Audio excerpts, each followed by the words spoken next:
The Galactic Council chamber floated silently above a burning blue giant star. From the outside, it looked calm and beautiful. A ring of silver and glass turned slowly in space, catching the blue light of the star below. But inside, the chamber was filled with voices, not loud voices, not angry ones. Calm voices. Hundreds of alien leaders sat in wide arcs around a glowing circular floor. Some were tall and thin, some were massive, covered in armor, grown from their own bodies. Others floated, surrounded by soft light fields.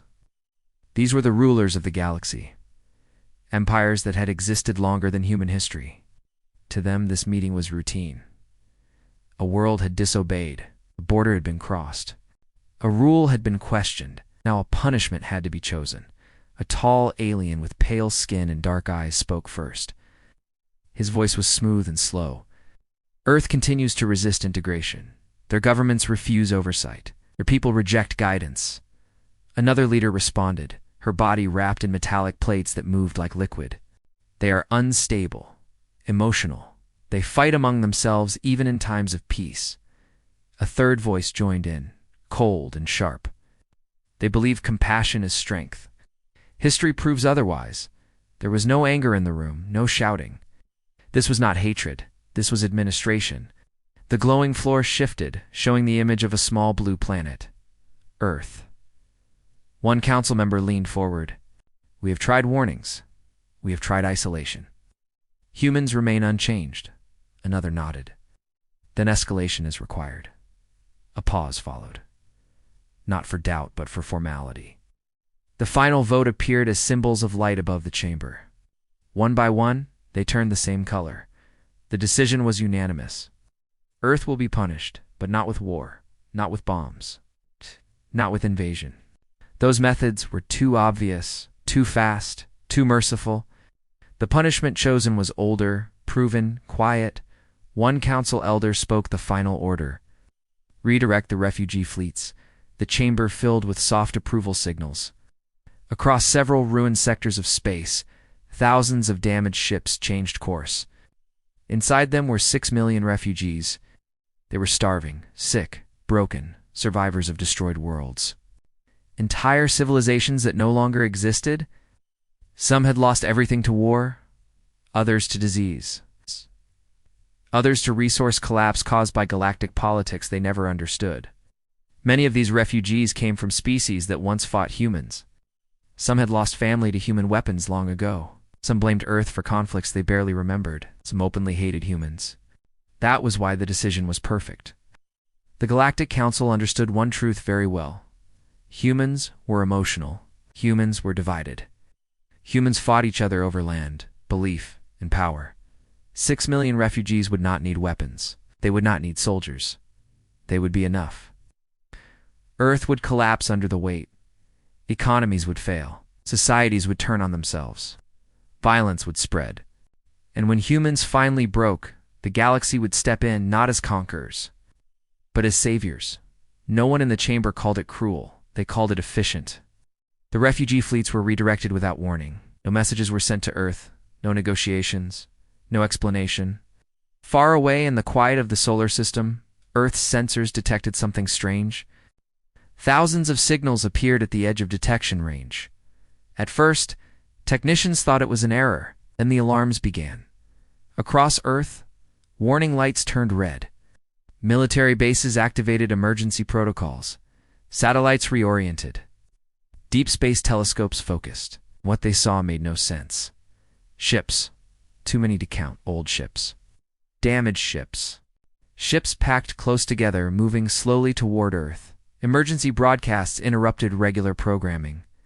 Government leaders appeared on screens, faces pale, voices tight. No one used the word attack. They used a different word.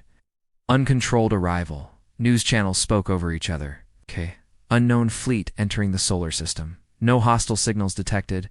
Repeat, no weapons detected. Then someone finally said it. Refugee ships. That word spread faster than fear. Refugees. 6 million of them. As the fleet crossed into Earth's orbit, panic followed. Markets dropped. Borders closed.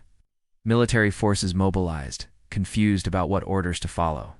People watched the sky from city rooftops as thousands of dim shapes appeared like falling stars. The refugee ships did not land. They were released into orbit, just left there. No supply drops, no support vessels, no instructions, no aid. Inside the ships, families waited in silence. Some cried, some prayed, some prepared to die. They had been told nothing. They had been sent nowhere. They only knew one thing. This planet below them was called Earth. On Earth, governments argued. Some demanded the ships be turned away. Some demanded quarantine. Some demanded force. Others had no idea what to demand at all. Across the galaxy, inside the council chamber, the alien leaders watched. They observed human broadcasts. They studied crowd reactions. They tracked resource strain models. Everything followed prediction. Fear, division, anger. One council member spoke calmly. They will fracture within weeks. Another nodded. Months at most. The blue giant star burned silently below them as the council prepared to move on to the next matter. As far as they were concerned, the punishment had already begun. And Earth was completely unprepared for what it meant to be tested. Earth did not sleep that night. Across the planet, the sky was filled with unfamiliar lights. Thousands of refugee ships drifted silently in orbit, dark shapes against the stars. They did not attack. They did not move closer. They simply waited. That made it worse. Inside government buildings, emergency meetings ran without pause. Leaders argued in tight rooms with tired faces and shaking hands. We don't have the food. Our cities are already full. If we let them land, we lose control. But if we don't, they will die. No one had a good answer. Military commanders asked for orders. Scientists asked for time. Aid groups begged for access. Every decision felt wrong. Every delay felt cruel. On the streets, fear spread faster than facts. People gathered around screens in homes, shops, and public squares. News channels replayed the same images again and again-less refugee ships. Damaged hulls, crowded decks, silent figures pressed against thin metal walls. Social networks exploded. Some voices shouted, "We can't take them." Others cried, "They are dying up there." Protests formed within hours. In some cities, people marched demanding borders be closed. In others, people marched demanding the refugees be saved. Police lines formed, fights broke out, windows shattered. Fear always found fuel. Above Earth, inside the refugee ships, the situation grew worse by the hour. Life support systems were failing. Medical supplies were almost gone. Children cried from hunger. Elders collapsed from exhaustion. The air smelled of sickness and fear. Some refugees looked down at Earth with hope. Others looked with hatred. They remembered old wars, old losses. Stories passed down about humans violent, selfish, dangerous. A few refugees sabotaged ship systems in anger. Small fires broke out. Panic spread through crowded decks. Back on Earth, sensors picked up the internal failures. The data was clear. If nothing changed, thousands would die within days. Human leaders knew this, and still they hesitated. No one wanted to be the one who made the wrong choice. In one large city near the ocean, a young doctor named Lena stood inside an overcrowded hospital. Stretchers filled the halls. Supplies were already low. She watched a news screen showing refugee ships drifting in orbit. A nurse beside her whispered, "What if they come here?" Lena did not answer right away. Finally, she said quietly, "Then we help them, or we become something worse." Similar conversations happened all over Earth. Teachers talked to students about fear. Engineers argued over logistics. Farmers checked their stores and wondered how much they could give. Some people locked their doors. Others opened them. Late that night, the first unauthorized landing happened. A small refugee shuttle broke formation and dropped through Earth's atmosphere. It barely held together. It crashed into an empty desert region, far from cities. Local authorities arrived first. They expected violence. Instead, they found silence. Inside the broken shuttle were dozens of refugees, thin, sick, barely alive. They did not attack. They did not resist. They only raised empty hands. A young human officer froze in place. These were not invaders. They were survivors. Images from the crash leaked within minutes. People saw refugees being carried on stretchers. They saw human medics giving water. Saw a human soldier remove his helmet and kneel beside a crying alien child. The tone of the planet shifted, not completely, but enough. Civilian groups began to move before governments did. Aid ships launched without permission. Private companies offered cargo space. Medical volunteers signed up faster than systems could track. In some places, humans fought refugees. In others, humans stood between refugees and angry crowds. The world was not united, but it was not broken either. Inside the Galactic Council chamber, observers noticed something strange. Human chaos did not follow the usual curve. Yes, there was fear. Yes, there was violence. But the collapse was slow, uneven. In some regions, refugee support networks formed instead of riots. In some cities, crime dropped as people focused on survival together. One alien analyst spoke carefully. Humans are adapting faster than expected. Another replied, annoyed temporary behavior, emotional response. It will fail, but doubt had entered the room. Back on Earth, a global emergency broadcast was announced. People expected a speech full of rules and threats. Instead, they saw a tired woman with dark circles under her eyes. She was not a president, not a general. She was the head of a global humanitarian network. Her voice shook at first, then it steadied. "Indeed, we did not choose this," she said. "But it is here." She paused, looking directly into the camera. "These beings in orbit were used as weapons against us." She took a breath. "We will not become the weapon they want us to be." Across Earth, people went silent. "We are afraid," she continued. "That does not make us weak. What we do next will." She ended with one sentence. "Humanity will decide who we are." The broadcast ended. No cheers, no applause, just quiet. Above Earth, the refugee ships drifted closer. And for the first time since the punishment began, the Galactic Council felt something unexpected. Uncertainty, because Earth had not collapsed yet. And humans were starting to choose. The blue giant star burned silently below them as the Council prepared to move on to the next matter. As far as they were concerned, the punishment had already begun. And Earth was completely unprepared for what it meant to be tested. The first refugee ships landed at dawn. They did not land in capitals or famous cities. They landed wherever there was space-empty deserts, abandoned airfields, old shipping ports, frozen plains, places humans had forgotten or ignored. The landings were not clean. Some ships broke apart as they touched the ground, others crashed hard and slid for miles. Smoke filled the air, alarms screamed. Human emergency teams arrived expecting chaos. They found something worse. Silence. Inside the ships, refugees were too weak to shout, too tired to fight. They lay where they had fallen, clutching children, holding the hands of the dying. Human medics froze when they saw them. These were not soldiers. These were not enemies. These were people who had already lost everything. Orders came down from governments, unclear and changing by the hour. Secure the area, control movement, do not escalate, do not provoke. But no order told them what to do with a crying child. So the medics made their own choice. They treated the wounded. They shared water.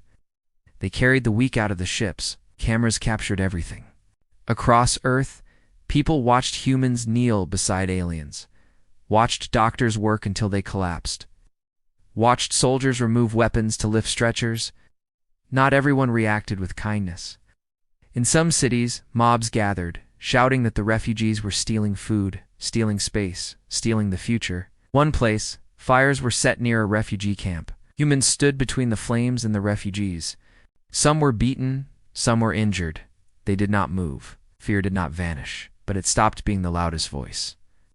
Inside one refugee camp, an old alien named Kesh sat on the ground, staring at the sky. His world had burned years ago. He had lost his family, his home, his purpose. He had expected humans to hate him. Instead, a young human girl handed him a piece of bread. She said nothing. She just smiled. Kesh did not understand her language, but he understood the gesture. He began to cry. Across Earth, similar moments happened quietly. A farmer opened his storage barn. A teacher turned a school into a shelter. Engineers worked through the night to restore failing life support systems on refugee ships. No one announced these actions. They just happened. Then came the moment that changed everything. A global signal interrupted all networks. People expected another warning, another argument. Instead, a single human appeared on every screen. She was not powerful. She was not famous. She was tired. She stood behind a simple desk. No flags, no guards. Her name was known only to aid workers. She spoke slowly. Earth has been tested before, she said. By war, by disaster, by our own mistakes. She looked directly at the camera. This is not a test of strength. She paused. This is a test of who we choose to be. She explained the truth. The refugees were not sent by accident. They were sent as punishment, used as a weapon, used to make humans fail. If we turn away, she said, the galaxy will be right about us. Her voice grew firmer. But if we stand together, if we struggle, if we argue, if we fail and try again, then we decide our own future. Then she said the words no one expected. Earth will accept the refugees. Gasps echoed in rooms across the planet.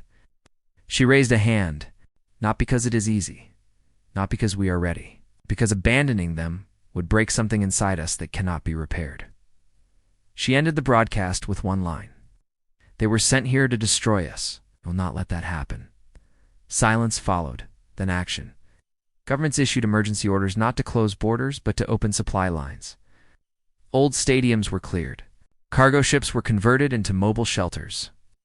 Military transport planes carried food instead of weapons. It was messy. It was slow. Mistakes were made every hour, but it was real. Inside the refugee camps, confusion spread. Some refugees did not trust it. They waited for the cruelty. They waited for cages. They waited for betrayal. It did not come. Instead, they were given tools, jobs, education, a place to rest. On the Galactic Council station, observers stared at their screens. This was not expected. Human stress indicators were high, but collapse had not begun. One analyst whispered, "They are choosing long-term loss over short-term survival." An elder frowned. "That is irrational." Another replied quietly, "Or it is something we no longer understand." Back on Earth, tension remained. Supplies ran thin. Arguments grew louder, but something new had appeared among humans. Purpose. They were not winning. They were not comfortable. But they were united by a shared decision, and the refugees began to notice. They stopped hiding. They began to help. Engineers repaired human infrastructure. Doctors treated human patients. Children learned human words. The line between them and us began to blur. The Galactic Council watched as Earth refused to break. And for the first time since the punishment was ordered, fear touched the rulers of the galaxy. Because Earth had made its choice. It was not the one they planned for. The Galactic Council no longer spoke with calm voices. Inside the massive station above the blue giant star, data screens filled the chamber. Reports streamed in from every observer placed around Earth. None of them showed collapse. That was the problem. An alien analyst adjusted his display, his voice tight. Human food systems are strained, but stabilizing. Another added, refugee mortality rates are dropping rapidly.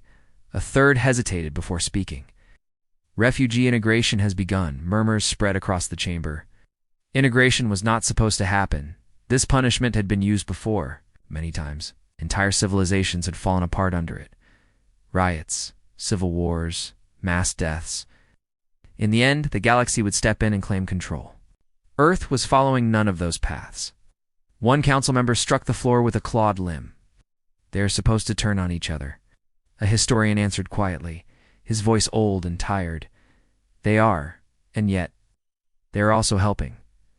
The screen shifted, showing images from Earth. Humans and refugees working side by side in flooded cities. Alien engineers repairing human power grids. Human farmers teaching refugees how to grow crops in Earth's soil. These images spread across the galactic networks. Other worlds began to watch. At first, they watched with curiosity, then with confusion, then with shame. On a distant alien world, a young student asked her teacher, "Why are humans doing this?" The teacher had no answer. Across the galaxy, similar questions were asked. If humans were weak, why were they enduring this? If compassion was foolish, why was it working? Back on Earth, the situation was still fragile. Food lines stretched for blocks, tempers flared, supplies ran low. In one city, a fight broke out between humans and refugees over water access. Several were injured. The news spread fast. For a moment, fear surged again. But something different happened this time. Both sides stepped back. A human elder spoke first. "We fix this together, or we lose together." Refugee leaders agreed. He set shared rules, shared duties, shared consequences. It was not perfect, but it held. Human children learned alien words. Refugee children learned human songs.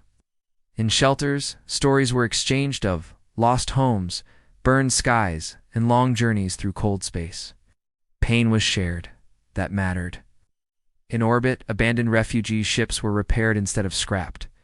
Humans turned them into temporary stations, hospitals, and supply depots. The punishment was becoming infrastructure. Inside the Galactic Council, fear grew sharper. One elder opened an ancient archive. "Show them," he said. The chamber lights dimmed. A historical record appeared. World after world. Civilizations destroyed not by weapons but by compassion failure. Each one had been punished the same way. Each one had chosen fear. Each one had collapsed. Earth's name appeared at the bottom of the list. "Still active." "Still resisting?" A council member whispered. "If they survive this, the precedent will spread." Another snapped back, then increased pressure. But how? More refugees would only strengthen Earth's position. Open attack would prove the council's cruelty. Silence fell. Back on Earth, a turning point came quietly. A refugee medical team volunteered to help during a human disease outbreak in a coastal city. They worked without rest. Several died doing so. Human media covered it non-stop. The story spread beyond Earth. Across the galaxy, people saw refugees dying to save humans. The narrative broke. Public opinion shifted. Protests began on alien worlds. Citizens demanded answers. Why were these people punished? Why were refugees used as weapons?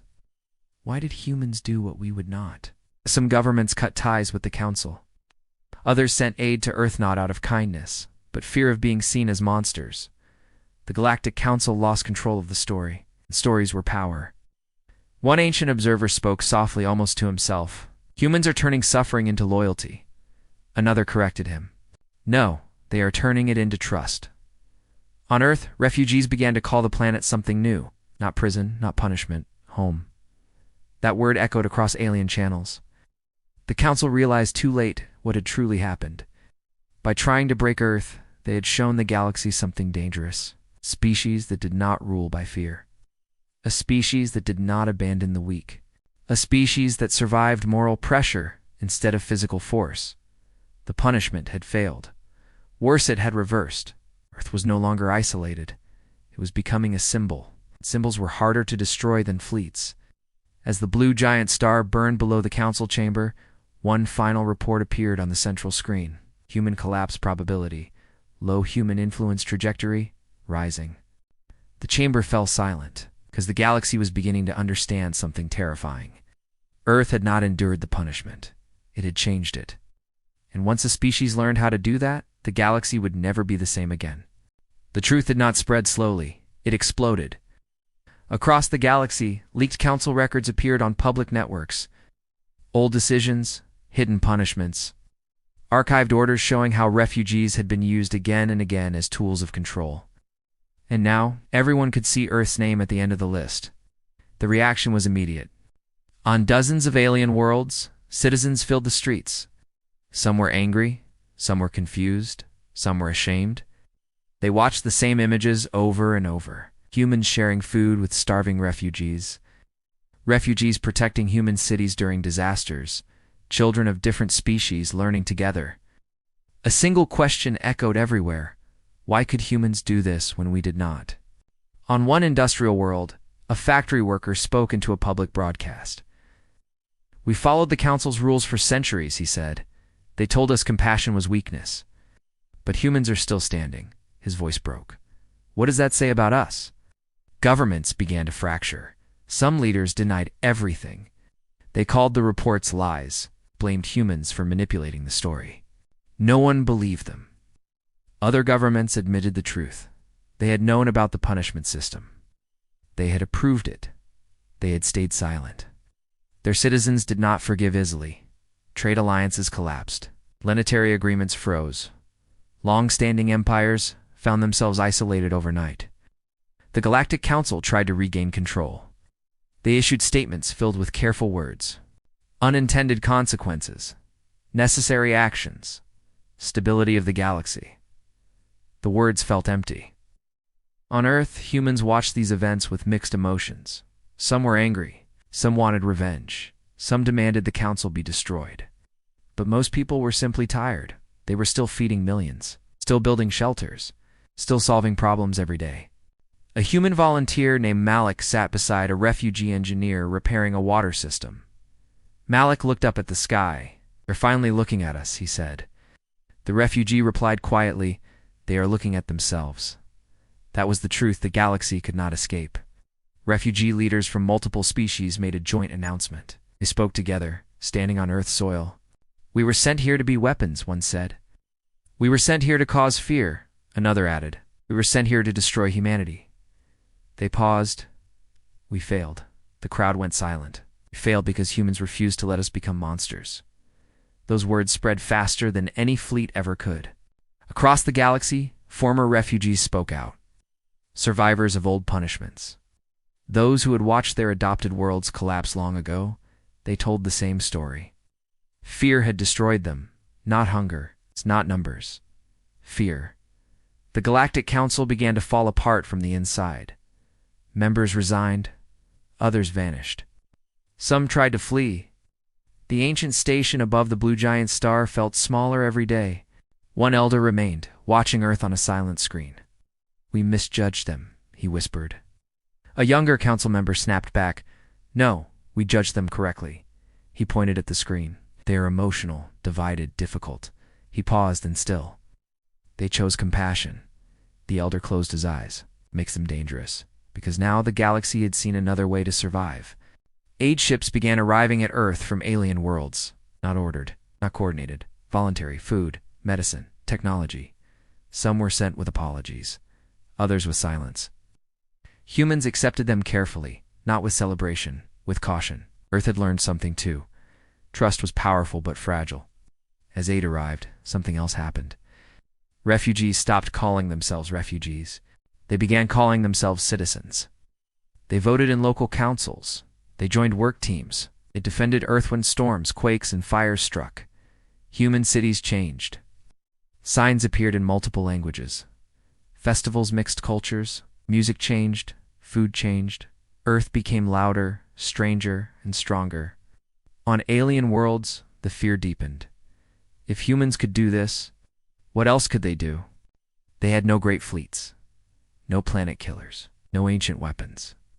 And yet they had undone a system older than most civilizations. The Galactic Council issued one final message. It was not a threat. It was not a demand. It was a retreat. Earth will no longer be subject to Council authority. The message spread across the galaxy. Some cheered. Some were terrified. Because this was not freedom granted. It was freedom conceded. Earth did not celebrate.